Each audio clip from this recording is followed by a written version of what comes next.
the show. Today is all about getting ahead on your holiday to-dos.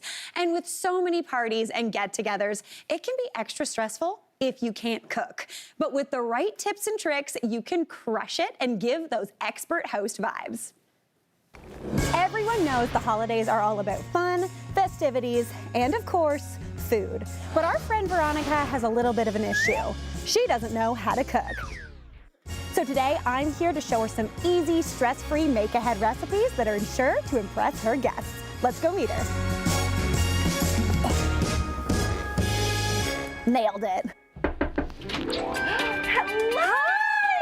Oh my gosh, Veronica! Thank you for inviting me to your home. Oh, come in. I'm so excited. This is gonna be a good day, I promise. Yeah. What do you need help with today? Oh, I'm not a great cook. Okay. I just don't really know where to start. Okay. And we have lots of, people over, and it's always a potluck. You give me the vibe of someone who's like the host. You're the person who hosts the parties. Yes. You put on a great party. I do. But other people bring the food in. Yeah. I love that. This year I'm having a holiday party, and my whole family is coming, and they love to eat, but I would love to dazzle them and be like, I made this, and they would be like, oh, wow, how? Like, I think that would just be so cool to change their expectations. I have the most basic things out. Like, this is an example of like literally just some pickles, cheese, crackers, a little bit of kielbasa. That's all I do. Honestly, this is my dream scenario. I love pickles. I'm gonna eat one right now. I feel like this is a sweet bread and butter. Yeah, they are. Yeah.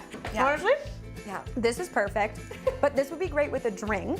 So I think I'm gonna show you a quick little drink and then we're gonna get into some food. Does that sound good? Sounds amazing. All right, give me a high five. So excited. Let's do this thing. Okay. Okay. For Veronica, I think her biggest hurdle is the fact that she's convinced herself that she doesn't know how to cook. And I get that. If you're not used to being in the kitchen, cooking for a lot of people can be really intimidating. Today, I'm gonna help Veronica get ahead for her entertaining for the holiday season. I'm gonna make 2 super simple recipes that we can make ahead, she can get done. So then even the day of, she got those things done yesterday, she could just look like a stone cold stunner that she is. So Veronica, one of my favorite drinks for the holiday season and when entertaining in general is mulled wine. Have you ever made mulled wine before? I've never made it. Okay. No. Basically, it's just like wine tea. I love both wine and tea. Same. It's a dream. Mulled wine is one of my favorite things to do for the holiday season because basically all you have to do is pour some wine, a little bit of sugar, honey, some spices. And we've got a big old 1.5 liter bottle of red wine. Okay. Because we're going big. It's just the 2 of us, but we're going big. I hear you like to cooking with wine, do. so we got it. Would you dump this into that slow cooker? Typically, if I'm making mulled wine at home, I just do it on the stove in a pot. But for Veronica, I wanted to do it in a slow cooker. It's gonna hold at a lower temperature. It's got that lid on it, so it's not gonna all evaporate, but you're just gonna infuse that wine with all that delicious flavor. Any particular type, or it doesn't matter? Honestly, whatever. I like a dry, because I'm not just like a sweet wine person. I like it. Perfect, this is amazing. There you go. And then you get a little like, whoops, I dropped an orange on the ground. Don't worry about it. This is what happens in the kitchen. I never thought that you could make mulled wine in a slow cooker because for me, that's for food, not for alcohol. Sarah, would you throw in about, I don't know, like 3 or 4 of those Yeah. babies?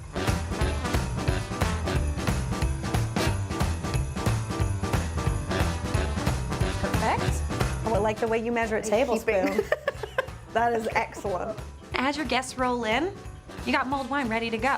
Staying warm. And you're also not using any burners on your stove, which is a total dream, because when you're entertaining, the stove, real estate, very important. What do you say we get to making the main dish? Let's do it. Have you ever made short ribs before? Absolutely never made ribs out of any kind. Any kind of ribs. Listen, we're gonna change that today. Okay, pop the lid on, we'll get going. Yeah.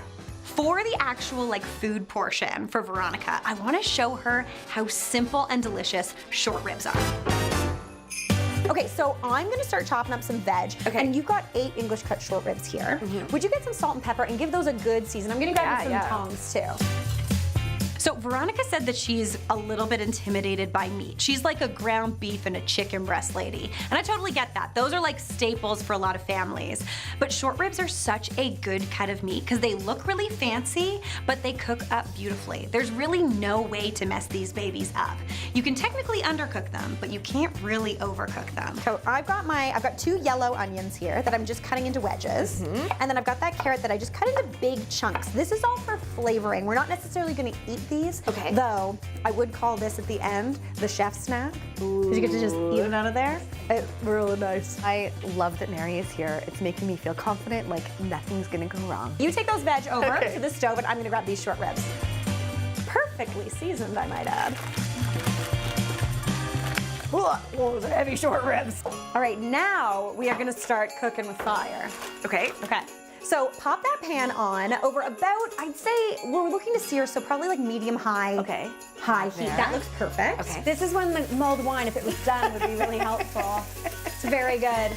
Give them a quick sear off in a hot pan. Then we're gonna add those veg into the pan, deglaze with a bit of wine, some beef stock, add those short ribs back into the pool. All that goes into the oven and you are good to go. In 2 hours, you're gonna have the most tender, delicious short ribs you've ever seen, and your house is gonna smell amazing.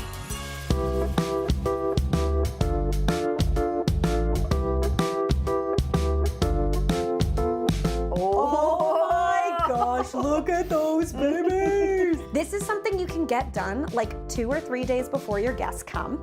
Stick it in the fridge and it reheats beautifully. No one will know that you actually got ahead and got it done early. This recipe is like 10% effort, 90% payoff, which in my books is a good ratio. Right now, I think the wine is calling. It's time. Shall we? Okay, let's go this way again. Mary has helped me so much just in my confidence, in not being afraid to try something. Just do it, and it's way easier than I thought. I 100% can't wait to wow my family. When they come over and they're like, "You made this?" I'll be like, "Yes, I did." With the help of Mary, of course. Cheers to you. You absolutely crushed it. Thank you. No worries. What a treat. She boozy. Amazing. Yeah. This is perfect. Please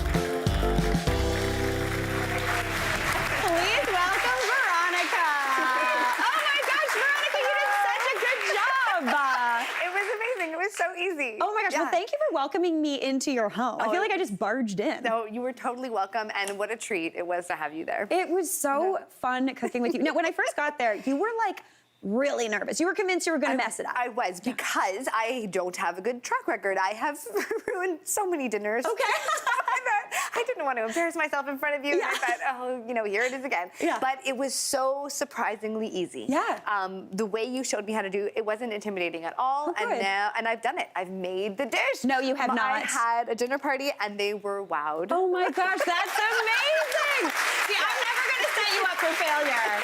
My goal with recipes when I write them is to never have you hate me after it. So I'm gonna write the easiest recipe I can, and you totally crushed it that day. I'm so glad you nailed it with your family. It was delicious. Okay, well, there are a couple things that we didn't show you in that video, but I'm gonna show you how to kind of finish off those short ribs, but I'm also gonna show you my #1 party trick when it comes to a bottle of wine.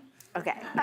It's very fun. In my opinion, it like is a stone cold killer. It crushes it. Okay, so I'm gonna come over here and I'm gonna show you how to thicken up that braising liquid on those short ribs. So we've got these short ribs, they're cooked off and these are still nice and warm. So basically I've removed these from that braising liquid after they've cooked down. They are super tender now. I know. And these are actually English cut short ribs. So typically, when you think of a short rib, you think of kind of the like flanken cut. It's that long strip, there's those 4 bones in them. But if you get English cut, you get a ton more meat on just 1 bone. So they're really nice because it's easy to portion out. For 1 guest, get 1 rib, you're good to go. And if they want to, sure, maybe cook a couple extra. But they're super easy. We cook those down for those 2 hours in that braising liquid. And here we have that. I've strained out those vegetables. This is nice and boiling. Oh my gosh, braising liquid facial, always a good thing. Not the worst thing in the world. looking beautiful, smelling really nice, and you can smell that little bit of star anise that we put in there, which is absolutely beautiful. But now I want to thicken this into more of a gravy, and this is a great tip whether you're making a short rib gravy, a turkey gravy, a beef gravy. What I like to do, as opposed to making what some people call a slurry, which is usually cornstarch and water or flour and water shaken together and poured in, is actually make a roux. Because what the roux does is it cooks off the flavor of the flour before it even hits this liquid. So you're not gonna have to worry about boiling this until like next year, which to be honest is not too far away. But it's gonna take a while to cook off that flour. So to make a roux, I've got 3 tablespoons of butter here in this pot, and I'm gonna add in 3 tablespoons of flour. Now, if you wanted to, you could also do this with cornstarch, but not do the roux and do that slurry thing. But to be honest, I don't like doing a slurry with the flour. Okay, so I've got those 3 tablespoons in there. I'm gonna give that a whisk up. And this comes into a beautiful roux. This paste, as it cooks over this heat for about 30 seconds to a minute, is gonna toast off that flour flavor, and it starts to thicken up immediately. So this kind of delicious buttery mixture is gonna thicken this up. So what I'm gonna do here is I'm gonna grab a little bit of this braising liquid, and I'm just gonna whisk it right on into that roux. Again, if you would make turkey, my family does the like giblet water. Does anybody else do that? Where you get the giblets and you make like a broth almost out of it as that turkey's roasting and you add that into the pan. That's a great way to kind of start that off. Then basically you mix this all together, add this roux mixture right on into that pot, give that a whisk together, and that's gonna thicken everything up beautifully into a nice, delicious, thick, smooth gravy, and you're gonna get no lumps, which is absolutely perfect. All right, that's looking beautiful. These ribs are looking great. I'm gonna serve some up because why not? We got some potatoes. We got a little bit of rib action. Gonna spoon some of those onto here. Just some mashed potatoes, which I'm pretty sure everybody's made. One of those short ribs right on top. We're gonna go with this guy because he's looking real tender and delish.